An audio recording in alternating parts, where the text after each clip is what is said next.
মালয়েশিয়ায় সার পোকার মতো ইন্ডাস্ট্রি তৈরি হচ্ছে, আর সার পোকার মতো বাংলাদেশ থেকে ওয়ার্কার আসছে। যদি তুলনা দিই দুইটাই সার পোকা, ঠিক আছে। বাংলাদেশে যদি 1 বছর দুর্নীতি না হয় তাহলে মালয়েশিয়ার থেকে ওয়ার্কার আরও যাবে, চীনারা বাংলাদেশে ইন্ডাস্ট্রি তৈরি করতে যাবে। দেখেন আমার পিছনে, এটা কিন্তু শহর না, এটা কিন্তু গ্রাম অঞ্চল।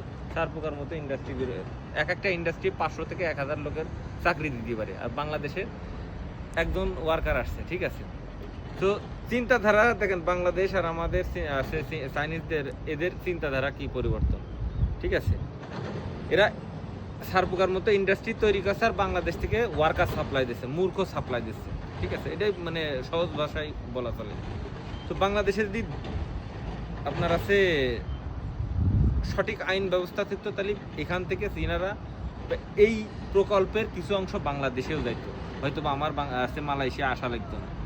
52,799 জন স্টুডেন্ট বাংলাদেশ ছেড়েছে, হয়তো বা এদেরও যাওয়া লাগতো না, বাংলাদেশে কিছু না কিছু একটা করতে পারতো। তো মূল টপিকটা হচ্ছে এটা যে বাংলাদেশের ভূ রাজনৈতিক অবস্থা এখন খুবই খারাপ। এই চিন্তাধারার পরিবর্তন করতে হবে। বাংলাদেশের আইন ব্যবস্থা, শিক্ষা ব্যবস্থার অনেক ক্ষতির দিকে যাচ্ছে।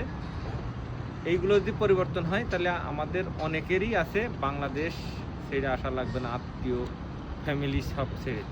তো বাংলাদেশের সরকারের কাছে আমি বিনতি অনুরোধ জানাচ্ছি বাংলাদেশের আইন ব্যবস্থাটা একুরেট করার জন্য।